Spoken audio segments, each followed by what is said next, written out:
Changes हुए हैं पहले और अब में। पहले क्या प्रावधान थे, कैसे काम होते थे, नए क्या प्रावधान है, उसमें हमको क्या करना पड़ेगा, इसको हमको हमारे स्वयं के लिए भी और जिस सोसाइटी में हम रहते हैं हमारे आसपास के लोगों के लिए भी उसमें क्या चेंजेस है इसको जानना बहुत जरूरी है।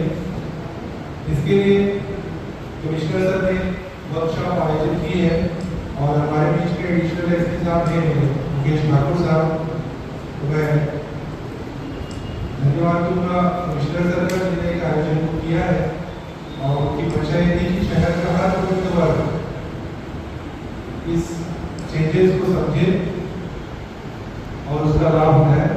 इसी संदर्भ में मैं अनुमति चाहूंगा सर शुरू करने की और मुकेश ठाकुर सर से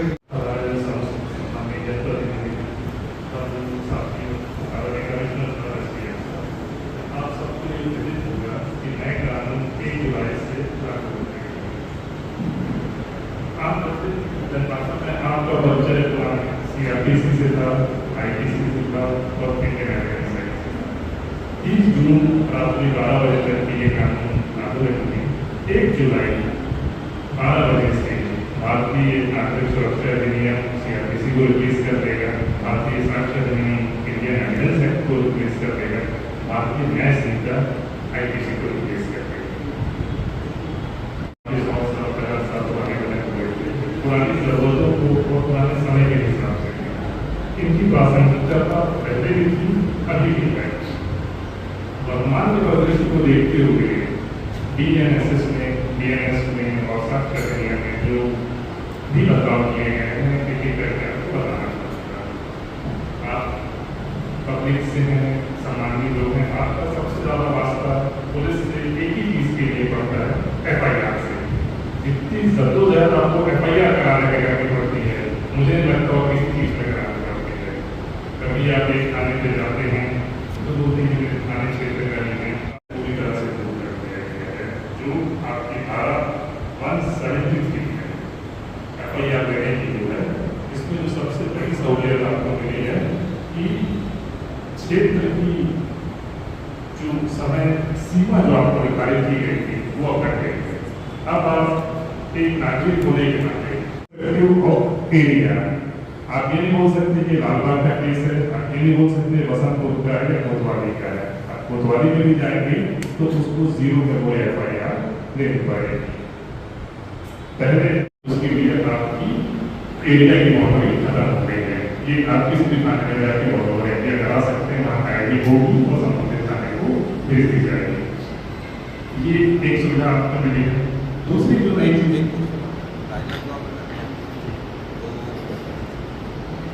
क्वेश्चन भी पूछ सकते हो ना, पहले से FIR करने का आवश्यकता किसी को मत करे, लेकिन मन में जिज्ञासा है तो पूछ लीजिए। कभी भी आप लोगों को किसी को ज्ञान देने के लिए या फिर परिचर्चा करने के लिए इन चीज़ों की आवश्यकता पड़ेगी या कभी करना पड़ेगी। मैं ये पूछना चाह रहा हूँ कि अगर राजनांदगांव का केस है और रायपुर में कोई व्यक्ति जाकर के कहे कि रायपुर में FIR कर दो, होगा 0 पे। अभी क्या होता है, फिल्मों में दिखाता है ना, क्या दिखाता है, ये मेरे थाने का मामला नहीं है, आप वो थाना जाइए, वो थाना जाइए। अब वो ऐसी स्थिति नहीं है। अब अगर राजनांदगांव में भी घटना है तो किसी कारणवश अगर प्रार्थी राजनांदगांव नहीं आ पा रहा है या डर लग रहा है या किसी तरीका, तो रायपुर में अगर किस जगह पे है, इवन दूसरे स्टेट बनी रहेगा कि दूसरे स्टेट अच्छा दूसरा स्टेट में भी कर सकते हैं। ठीक, तो आप लोग को अगर कहीं कुछ पूछना होगा तो आप लोग आवश्यक रूप से क्या कीजिएगा, चीजों को पूछ लीजिए। ठीक आपकी न्यायपालिका जुड़ी हुई है, आपकी कार्यपालिका जुड़ी हुई है, और सब कनेक्टेड है। इससे भी ज़्यादा बढ़ते हुए आपके लिए प्रावधान के लिए एक नई चीज़ और जैसे 0 FIR से पहले हुआ करती थी, उसको चला करती थी। अब क्योंकि टेक्नोलॉजी आ गई है, इंटरनेट आ गया है, जिसका आप लोग इस्तेमाल करते हैं, तो 173 का क्रॉस 1 का पार्ट 2 आपको FIR की भी सुविधा देता है। रिपीट कर देता हूँ, एक नया शब्द है EFIR। कोई भी इलेक्ट्रॉनिक कम्युनिकेशन के माध्यम से, मैं रिपीट कर रहा हूँ, इलेक्ट्रॉनिक कम्युनिकेशन आपकी भारतीय न्याय संहिता में किसी को डिफाइन किया गया है, पहले इसका व्याख्यान था, लेकिन अभी आई चाहे आपका पिक्टोरियल फॉर्म में हो, वर्बल फॉर्म में हो, ऑडियो हो, वीडियो हो, इसके माध्यम से भी आप हमारे टीआई को या थाने के पास साधक अधिकारी को व्हाट्सएप से भेजेंगे, मेल के थ्रू भेजेंगे, तो भी एक्सेप्टेबल है। आप जाके दिखा रहे हैं, बहुत अच्छी बात है, आप लिखित में दे रहे हैं, बहुत अच्छी बात है, लेकिन अगर आप मेल के माध्यम से, इलेक्ट्रॉनिक कम्युनिकेशन के माध्यम से भी अपनी शिकायतें दर्ज करा रहे हैं, तो वो भी एंटरटेन की जाएगी। बशर्ते आपने मेल तो भेज दिया हमारे इंडिया के पुलिस स्टेशन में, 3 दिन में आपको वहाँ पहुँच के उस पर साइन करना होगा। एक क्लॉज है इसमें, ऐसा नहीं कि आज आपका दिमाग खराब हुआ मेरे ऊपर और आपने भेज दिया व्हाट्सएप से तो किया जाए, उसकी सत्यता बरतने के लिए ये मैं आपको जाकर साइन आपका करना पड़ेगा, आपकी फिजिकल प्रेजेंस उस पर जरूरी है। 0 FIR मेरे हिसाब से भी जरूरी है, ये FIR आपके लिए जरूरी है। ये दोनों आपको सुविधा देने के लिए बनाया गया है। जैसा कमिश्नर साहब आउट कर रहे थे, वही बता, तो आपके पास ये ऑप्शन है कि आप दिल्ली में जो घटना होती है, तो दिल्ली में आपने व्हाट्सएप भेजा और जहाँ पे रहेगा तो उसका होगा वहाँ पे 3 दिन में आके आप उसको साइन कर सकते हैं। ये भी FIR की कह रही है। CRPC IPC से तो आप इतना और थानों से तो इतना वाकफियत रखते हैं लोग कि जो नई चीजें मिली हैं उस पर आपको ध्यान देना चाहिए। पुलिस को भी थोड़े पावर मिले हैं, जैसे आपने FIR रजिस्टर करा दी और थानेदार के पास आपका अधिकारी को लगता है कि इसमें तो कंटेंट नहीं है कि जिसमें FIR की जाए, ऐसा हो सकता है। आपने एक FIR की, जरूरी नहीं है कि उसको चीज़ों उसको लगेगा कि इसकी जाँच कर दी जाएगी, तो किसी वरिष्ठ अधिकारी जो DSP स्तर से आपके ऊपर होंगे, कम से कम DSP से नीचे ना हो, वहाँ पे लिखित में एक आवेदन देंगे अपना, इनको बिल्कुल करने की इंक्वायरी की परमिशन मिलेगी कि इसमें आगे बढ़ सकते हैं। इनके लिए समय सीमा निर्धारित है, 14 दिन के अंदर कोई डिसीजन देना पड़ेगा कि हम इस पर आगे बढ़ सकते हैं या कर सकते हैं। पहले ये अधिकार पुलिस के पास नहीं हुआ करता था, तो जनरली इंक्वायरी की ये चीज़ आपको FIR के साथ मिल रही है। फिर FIR तो हो गई आपकी, आपको हमेशा लगता है कि उसके बाद में गिरफ्तारी की जाए, कई बार उसमें भी हमको पूर्व अनुमति एक नया क्लॉज जोड़ा है बट साथ में आपका BNSS में, जिसमें अगर कोई व्यक्ति जिसकी गिरफ्तारी करने जा रहे हैं, अपराध की सजा 3 साल से कम है या गंभीर रूप से बीमार है या 60 साल के ऊपर है, मैं रिपीट कर देता हूँ, ऐसे अपराध जिनकी सजा 3 साल से कम है या गंभीर रूप से बीमार है या 60 साल के ऊपर है, अगर इनकी गिरफ्तारी करनी होगी तो उसको पुलिस के वरिष्ठ अधिकारी DSP स्तर से नीचे नहीं होंगे, उनसे अनुमति लेने की आवश्यकता पड़ेगी, जो पहले सेकेंडरी की इंक्वायरी की आपको नहीं मिल रही है, आपको EFIR नया मिल रहा है, आपको 0 FIR मिल रही है, आप किसी भी थाने पर रजिस्टर करा सकते हैं, आप किसी भी इलेक्ट्रॉनिक कम्युनिकेशन के माध्यम से भी FIR जनरेट करा सकते हैं, बशर्ते आपको जो आना पड़ेगा वो इन डिफरेंसेस को साइन करना पड़ेगा। हम किसी के प्रति हम उसकी कंपेयर करते हैं थाने में, तो थाने में कंपेयर करने के बाद उसको ऊपर कर दिया जाता है। तो हमें जानकारी नहीं है, हम किसी को कोई मान लो शराब के भुगतान कर रहे हैं या शराब बेच रहे हैं या सप्लाई कर रहे हैं, उसके बाद जब कंपेयर करते हैं थाने में, तो पर्सनली हम कंपेयर कर जाते हैं, तो थाने के माध्यम से जब तक नहीं प्राप्त हो जाता है कि पर्सन ने आपने कंपेयर किया है, तो सर इससे क्या है बहुत बुरी तकलीफ हो जाता है कि उनको जनता जनता को भी देखना पड़ता है और बालों से भी कुछ समस्या आता है।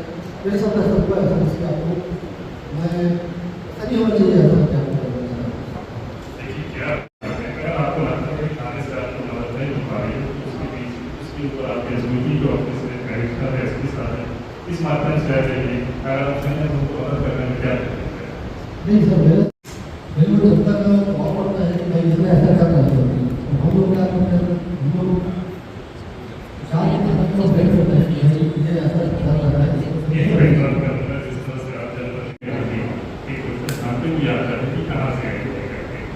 तो जो पर्सनल क्वेश्चन है उसके लिए मैं आपको प्रैक्टिकल रूप से बताऊंगा। अभी ये वर्कशॉप जो हो रही है नए कानून में क्या प्रावधान मिले उसके लिए तो चल रहा था सजा कम होती है तो चल रहा था सजा सर जैसे कि बताया कि किसान के लोग आ रहे हैं उसके लिए जस्टिस का क्या राजेश में जांच करेंगे वो उसमें टाइम लिमिट भी होगा कितने दिन में जांच रिपोर्ट देना है। सजा के हिसाब से पूरे टेबलर साइड में बना हुआ है आपको उपलब्ध कराएंगे उसमें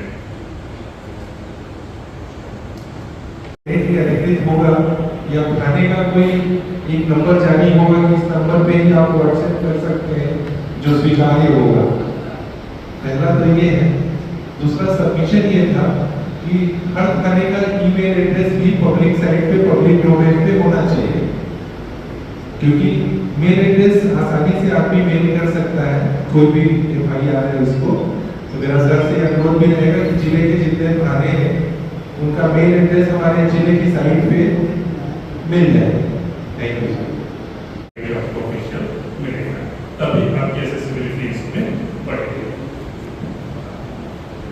अब जो डिमार्केशन होता है आपने FIR आपको गंभीर किस्म के अपराध होते हैं और टोटली ऑफेंडर्स होते हैं जो घोषित अपराधी होते हैं इनको हथकड़ी लगाने का प्रावधान आपको मिला हुआ है। आपने गिरफ्तारी करने किसी की आपने किसी को जेल दे दिया और दो तीन चीज़ें टेक्नोलॉजी को भी CRPC जो पुराने बनी है उसको की जगह मिले गई थी।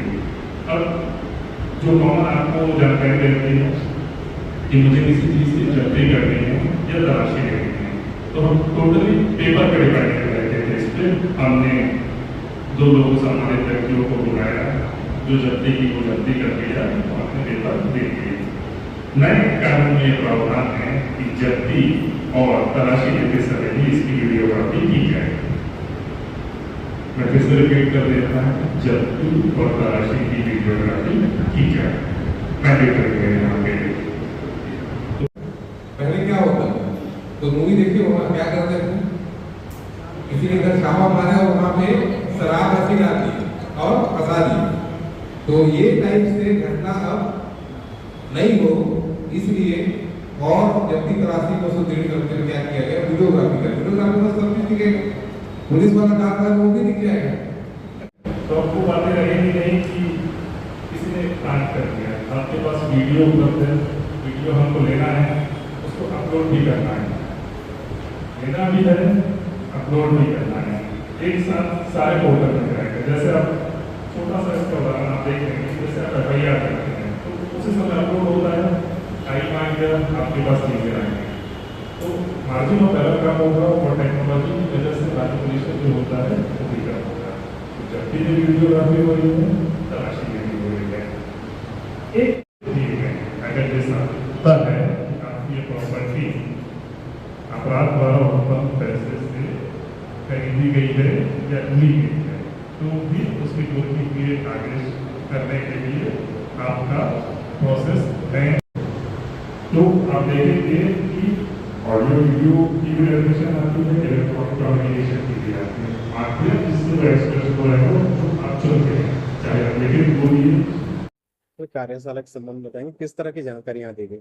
जैसा कि आपको विदित है कि 1 जुलाई से पुराने जो कानून है हमारे CRPC IPC एविडेंस एक्ट है वो नए कानूनों से रिप्लेस हो जाएंगे BNSS BNS और भारतीय साक्ष्य अधिनियम के द्वारा। इसी के संबंध में परिचर्चा करने के लिए यहाँ पे जनप्रतिनिधिगण पार्षदगण और नगर निगम के स्टाफ और उस गणमान्य ग्रुप के बीच में चर्चा की गई थी जिसमें हम नए प्रावधान जो हैं कैसे FIR ली जाएगी, गिरफ्तारी कैसे की जाएगी, EFIR के क्या चांसेस होंगे, नए कौन सी धाराएं जुड़ी हैं, कौन सी धाराएं हटी हैं, इसके संबंध में चर्चा की गई थी। माहौल बड़ा सकारात्मक था, काफ़ी सहयोग प्राप्त हुआ। जो इनकी क्वेरीज थी जितनी हम शांत कर सकते थे वो हमने बताया और आने वाले समय में हम इसका प्रचार प्रसार और करके ब्लॉक स्तर तक थाने स्तर तक ऐसी वर्कशॉप करके और इसकी जागरूकता फैलाएंगे। ज़्यादातर लोगों को कानून की जानकारी नहीं होती, अनजाने में भी कई बार कानून तोड़ दिया जाता है। किस तरह से लोग जागरूक हों इसके लिए क्या कहेंगे? हमारी कंटिन्यूस वर्कशॉप चलेगी। हम एनसीआरबी का संकल्प ऐप है उसके द्वारा भी करेंगे, स्कूल कॉलेजेस में भी हम अपनी वर्कशॉप कर रहे हैं, अनुभाग स्तर पे भी कर रहे हैं, और जितना जल्दी हो सके हम इसको डेवलप करके लोगों को बताया करेंगे। प्रमुख रूप से क्या बताया गया, कुछ कुछ तारीख वगैरह के बारे में कुछ? प्रमुख रूप से जो नई चीज़ें आपको मिली हैं, EFIR का जो प्रावधान बना हुआ है कि जिसके द्वारा इलेक्ट्रॉनिक कम्युनिकेशन के माध्यम से भी FIR कर सकते हैं, इसके बारे में बताया गया। मॉब लिंचिंग जो आ गया है, पेटी ऑफेंसेस आ गए हैं, इनके बारे में जानकारी दी गई है। जो जेंडर न्यूट्रलाइजेशन आए हैं, जो बच्चे जो हैं उनको बालक शब्द इस्तेमाल किया गया है, जिसमें अब लड़के भी आएंगे, लड़कियां भी आएंगे और उभयलिंगी भी आएंगे, और कुछ महिलाओं और बच्चों के संबंध में जो अच्छा कार्य हुआ है वो भी बताया गया है उसमें। ऐसे इनमें सख्त प्रावधान लागू हुए हैं जिसमें अगर बच्चों का इस्तेमाल आप भिक्षावृत्ति वेश्यावृत्ति के लिए भी कराते हैं तो इसमें भी सख्त से सख्त सजा दी जाएगी। पुलिस को जो प्रिलिमिनरी इंक्वायरी का पावर मिला है और पूर्व अनुमति की जो सूचियां मिली हैं जिसके तहत हम नए तरीके से काम कर पाएंगे, इसके बारे में बताया गया। ठीक है सर, आज जो आयोजन हो तो उससे आज वरिष्ठ कार्यालय के निर्देशों पर 1 जुलाई से लागू हो रही भारतीय नागरिक संहिता के संबंध में प्रचार प्रसार करने, लोगों को जानकारी देने के लिए यहाँ पर एक कार्यशाला आयोजित की गई थी, और इसमें काफ़ी लोग उपस्थित हुए और नए कानून जो सुधार हुए हैं उन सुधारों के संबंध में चर्चा हुई। क्या सुधार हुए हैं उन पर बातें हुई, और काफ़ी लोग यहाँ पर उपस्थित थे। सबको इस बारे में, नए कानून के बारे में जानकारी दी। किस तरह से सर इस कार्यशाला का फायदा मिलेगा?